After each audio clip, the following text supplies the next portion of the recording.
आज हम इस वीडियो में वैसे स्टूडेंट जो खासकर अलीगढ़ मुस्लिम सिटी में 11 साइंस में एडमिशन लेना चाहते हैं। कॉमन से स्टूडेंट्स का एक क्वेरी ये होता है कि इस एंट्रेंस को कैसे क्वालिफाई किया जाए, क्योंकि 11th में जो एडमिशन का प्रोसेस है एएमयू में वो एंट्रेंस बेस्ड है। अगर आप एंट्रेंस क्वालिफाई करते हैं देन आपका 11th में एडमिशन मिल पाएगा।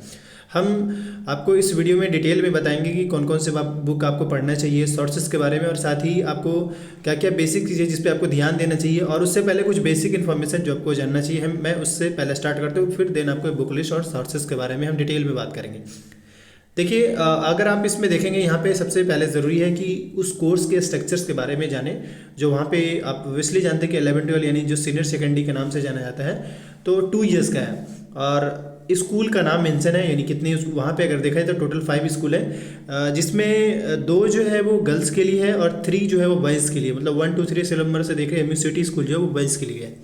सीट्स की बात कर ले तो देख सकते हैं टोटल जो है ओवरऑल 800 के आसपास सीट्स है बॉयज़ का, और गर्ल्स का जो देख सकते हैं ये जो सीट्स मेंशन है तो ये वहाँ पे सीट्स हैं। हालांकि ये चीज़ समझ में आ गया होगा। अब इसके बाद हम अगर बात करें एलिजिबिलिटी क्राइटेरिया, देखिए ऑब्वियसली सिलेक्शन का जो क्राइटेरिया वो एंट्रेंस बेस्ड ही है, लेकिन आपने जहाँ से भी 10th करा है वहाँ का वो जो मार्कशीट है उसमें एटलीस्ट जो है आपका 45% होना चाहिए। इसका मतलब ये कि अगर आप इसको पढ़ेंगे यहाँ पे ये उसका एलिजिबिलिटी क्राइटेरिया, मतलब अगर आपका 10th में 45% है तभी आप एडमिशन ले पाएंगे। मान लीजिए एंट्रेंस क्वालिफाई करेंगे लेकिन आपका बोर्ड में जो है 45% से कम है देन आपका एडमिशन यहाँ पे नहीं हो पाएगा, ये याद रखिएगा। तो आपने जहाँ से भी 10th कर रहे हैं या करेंगे ज़रूरी है कि आपके 10th में 45% होना चाहिए। अब उसके बाद एज लिमिट का क्राइटेरिया यहाँ पे बहुत अच्छी बात है कि मेंशन होता है। तो जो एज लिमिट का जो क्राइटेरिया आपका 19 ईयर से ज़्यादा नहीं होना चाहिए, मतलब आपका जो भी एज हो 19 ईयर से कम हो सकता है। कम में आजकल नॉर्मली कोई भी स्टूडेंट्स 14 ईयर्स के आसपास में 10th कर रहे होते हैं, तो ये यानी 14 से 19 के बीच में आपका एज होना चाहिए, देन आप इसमें एलिजिबल हैं एडमिशन के लिए। क्योंकि हो सकता है आप एंट्रेंस क्वालिफाई कर जाए लेकिन एडमिशन के टाइम में आपको दिक्कत कर सकता है। बात बाकी ये है कि सिलेक्शन का प्रोसेस आप जानते हैं, एंट्रेंस टेस्ट बेस्ड होता है, यानी कि टेस्ट दीजिए और सिलेक्शन लीजिए। अब इसके बाद आगे का जो सीन है वो जो थोड़ा एग्जाम का पैटर्न किस टाइप का पूछा जाता है, मतलब पैटर्न क्या होता है वहाँ पे। तो पेपर डिटेल में जो आपका साइंस है वो 50 मार्क्स का पूछा जाएगा, मतलब साइंस से आपके 50 एमसीक्यू रहेंगे। कोई सब्जेक्टिव पार्ट नहीं है, एमसीक्यू है, सोल्व करिए और टिक करिए, कलर करिए। एंड इसके बाद जो है आपका मैथमेटिक्स का पार्ट है, यानी मैथ से भी क्वेश्चन पूछे जाएंगे और वो 30 मार्क्स के एमसीक्यू पूछे जाएंगे। एंड इसके बाद जनरल नॉलेज से 10 मार्क्स के एमसीक्यू पूछा जाता है। देखिए ये जो इंडो इस्लामिक कल्चर और जीके का जो पार्ट है इसके लिए आपको जो पीवाईक्यू है यानी प्रीवियस ईयर पेपर है उससे आपको आइडिया लगाना पड़ेगा डायरेक्टली आप, क्योंकि ये 10 मार्क्स का जो इंडो इस्लामिक कल्चर है भी काफ़ी बड़ा पार्ट हो जाता है। बट ये उतना बड़ा पार्ट से या उतना डीप से पूछता नहीं है, लेकिन फिर भी ये कि इसमें आपको जानकारी होना ज़रूरी है। और ये जो जनरल नॉलेज है ये भी वैसा ही है जैसे आपको इंडो इस्लामिक लग रहा है, बट इंडो इस्लामिक का एक खास फील्ड है और जनरल नॉलेज का भी एक खास फील्ड है। ऐसे में इसको समझने के लिए ज़रूरी है कि आपके जो साइंस मैथ का जो पार्ट है इस पे ज़्यादा से ज़्यादा फोकस करिए, इंडो इस्लामिक पे भी करिए, जीके पे हो सकता है कि आप करें और ना आए। तो इसके लिए ज़रूरी है कि आप थोड़ा क्वेश्चन को लेवल को समझिए, पैटर्न को समझिए और उसके अकॉर्डिंगली करिए। क्योंकि आपके पास यानी आपके पास वो 3 चीज़ें हैं, एक तो साइंस का है, दूसरा मैथमेटिक्स का है और तीसरा इंडो इस्लामिक कल्चर। क्योंकि इंडो इस्लामिक कल्चर का बहुत बड़ा भी फील्ड नहीं है, बट ये कि आप अगर ढंग से कर लेंगे, यानी कि आज के कुछ इसके गाइड भी आते हैं उसको भी अगर फॉलो कर लेंगे ढंग से तो भी आपको यहाँ पे फ़ायदा मिलेगा। तो ये रहा एग्ज़ाम का पैटर्न। बाद बाकी इसका जो टेस्ट सेंटर होता है नॉर्मली 11 का वो होता है आपका यूपी अलीगढ़ में और लखनऊ में, मेरठ में, इवन बरेली, इसके साथ ही श्रीनगर, कोलकाता और पटना, इवन बिहार और किशनगंज। यहाँ पे ये भी ऐड कर दें कि यहाँ पे कुछ रिजर्वेशन भी हैं, मतलब जैसे रिजर्वेशन इन द सेंस कि ओबीसी का भी रिजर्वेशन है, बट यहाँ पे वैसे बताया नहीं कहाँ पे किसका कितना रिजर्वेशन है, लेकिन ओबीसी एससी एसटी कैंडिडेट का भी और जनरल का भी इवन, क्योंकि सीट फिक्स होता है। ये नहीं कि हाँ जनरल का अगर 30 है तो ओबीसी का भी 30 होगा, ऐसा नहीं है, सबका सीट्स फिक्स होता है। क्योंकि आज के टाइम में किसी भी सेंट्रल यूनिवर्सिटी में चले जाइए, हर यूनिवर्सिटी में रिजर्वेशन का क्राइटेरिया फिक्स है, बट कुछ में जो है पब्लिकली बताया जाता है, बट कहीं आपको बताया नहीं जाता, यही सीन है।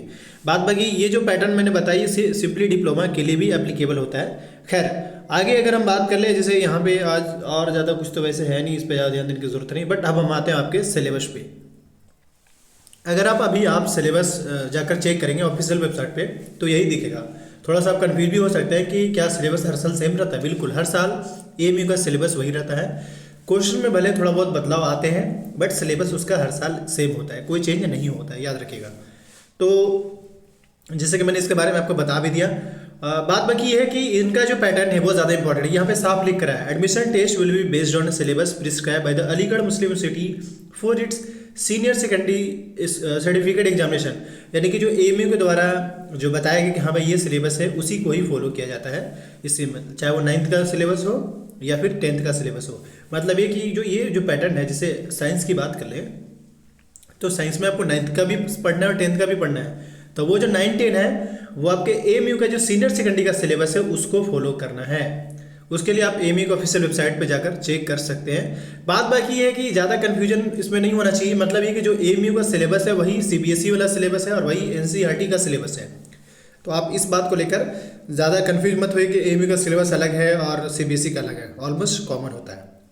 आते हैं सिलेबस पे। ये रहा फिजिक्स का पार्ट। करना क्या है, जिसे आपको क्या करना है, एक तो ये टॉपिक वाइज आपको ढंग से पढ़ना है और जो भी आपके सोर्सेस हैं, नोट्स हैं, एक तो ये कि एनसीईआरटी तो आपको मस्ट है, उसको फॉलो करना ही करना है। उसके अलावा और भी अगर कोई बुक है उसको भी फॉलो करिए।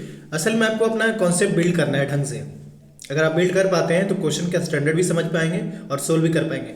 तो यहाँ पे मेरा पर्सनल सजेशन ये रहेगा कि एनसीईआरटी को एटलीस्ट 4 से 5 बार, साथ ही कोई बुक अगर मिल जाए उसको भी 4, मतलब जितना ज़्यादा से ज़्यादा आपको प्रैक्टिस करना है, रिवीजन करना है, जितना ज़्यादा बार करेंगे उतना ही ज़्यादा आपको बेनिफिट मिलेगा और वही आपको सिलेक्शन दिलाने में हेल्प दिलाएगा। तो ये जो हम सिलेबस अभी दिखा रहे हैं, ये फिजिक्स का सिलेबस था 9 और 10 का। अब जो है हम आ गए हैं केमिस्ट्री के सिलेबस पे। केमिस्ट्री का सिलेबस भी 9-10 के साथ है, यानी कि ऐसा नहीं कि सिर्फ 9-10 एक साथ कर दिया गया है। इसके अलावा अब हम आते हैं थर्ड लाइफ साइंस पे, यानी बायो का। बायो में भी ज़्यादा कोई खास टॉपिक नहीं है, बट ये कि आपके ज़्यादातर इसमें 10th का टॉपिक है, कुछ 9th का भी है। अब इसके बाद जो है आपके लाइफ साइंस में कौन कौन से टॉपिक्स है उसके बारे में भी 9th में भी बता दिया है। 10th का, ये 10th की बात कर ले, जैसे देखिए ओवरऑल ये है कि आपको 9-10 दोनों ढंग से पढ़ना है। और इसके अलावा अगर हम बात कर ले, ये रहा। अब हम स्क्रॉल करते हुए और भी नीचे आते हैं। मतलब ये कि कंप्लीट आपको हम सिलेबस दिखा दे रहे हैं। बात बाकी ये कि आप ऑफिशियल वेबसाइट पे आप खुद भी डाउनलोड कर सकते हैं। ये रहा आपके इंडो इस्लामिक का सिलेबस, देख सकते हैं इस तरीके से।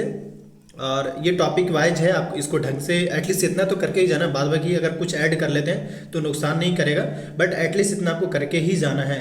इसके अलावा आगे का सीन है, ये कुछ फेमस और रिकमेंडेड बुक, ये कुछ रहा। बस यही आपके सिलेबस से। बाद बाकी जो जीके का जो पार्ट है वो कुछ इस तरीके से आपको तैयार करके जाना है। ये कुछ साफ मेंशन है। खैर ये सिलेबस रहा। अब हम 2-3 बातें यहाँ पे बात करेंगे आपसे। एक तो ये बुक्स को लेकर, देखिए बुक्स जो है, एक तो सबसे पहले एनसीईआरटी जो कि मस्ट है। दूसरा आप कोई भी अच्छी स्टैंडर्ड की बुक लीजिए। ये सन भी ठीक है, ऐसी बात नहीं है। ये और भी ऐसी बुक हो जहाँ पे न्यूमेरिकल ज़्यादा हो, क्योंकि साइंस में न्यूमेरिकल ज़्यादा होते हैं। मैथ्स में अगर आर डी शर्मा की बुक का फॉलो करते हैं देन बेस्ट है, क्योंकि उससे ज़्यादा और मुझे नहीं लगता कि क्वेश्चन का लेवल जो हो टफ हो। और जहाँ तक साइंस की बात कर ले तो कोई ढंग का बुक यूज़ करिए जो अच्छा पब्लिकेशन को। और अच्छा पब्लिकेशन का मतलब ये अच्छा पब्लिकेशन की बात नहीं करें हम यहाँ पे, सिंपली ये बताना चाह रहे हैं कि स्टैंडर्ड अच्छा हो, क्वेश्चन ज़्यादा उसमें हो, प्रैक्टिस ज़्यादा करें, ताकि वही आपको हेल्प करेगा यहाँ पे एंट्रेंस में। क्योंकि अगर आप क्वेश्चन देखेंगे तो वहीं से आपको आइडिया लग जाएगा। ये मैंने बुक के बारे में बताया। दूसरा ये कि अगर आप प्रिपरेशन करना चाह रहे हैं और चाहते हैं कि आपका सिलेक्शन ले, तो उसके लिए मैं सजेस्ट करूँगा फाइनल ये कि आप लास्ट ईयर का जो पेपर है 3-4 सालों का, उसको ढंग से एकदम गर्दा उड़ा के सोल्व करिए। उसको समझिए बार बार कि लेवल क्या है और कैसे हम इसको आसानी से सोल्व कर सकते हैं। क्योंकि जो नॉर्मली जो 11 साइंस में जो कट ऑफ जा रहा है एमयू में आज के टाइम में, वो अराउंड 50 to 60 जा रहा है, इससे ज़्यादा नहीं। 50 to 60 मान के चले, इतना ही कट ऑफ रहता है। क्योंकि क्वेश्चन का लेवल ढंग का रहता है। ये नहीं कि भाई कट ऑफ जो है वो 80-90 चले जाए, इतना भी नहीं होता है। लेकिन ये है कि आपको ढंग से अगर प्रिपरेशन करके रहेंगे, मतलब रिवीजन जितना ज़्यादा करेंगे, वही आपको बहुत फ़ायदा दिलाने वाला होगा। तो ये तो आपके हो गए प्रैक्टिस का। और दूसरा ये कि क्वेश्चन पेपर पे, और बाद बाकी अगर ऑनलाइन सोर्सेस इधर से मिलता है कहीं से भी, तो उसको भी आप ज्वाइन कर सकते हैं।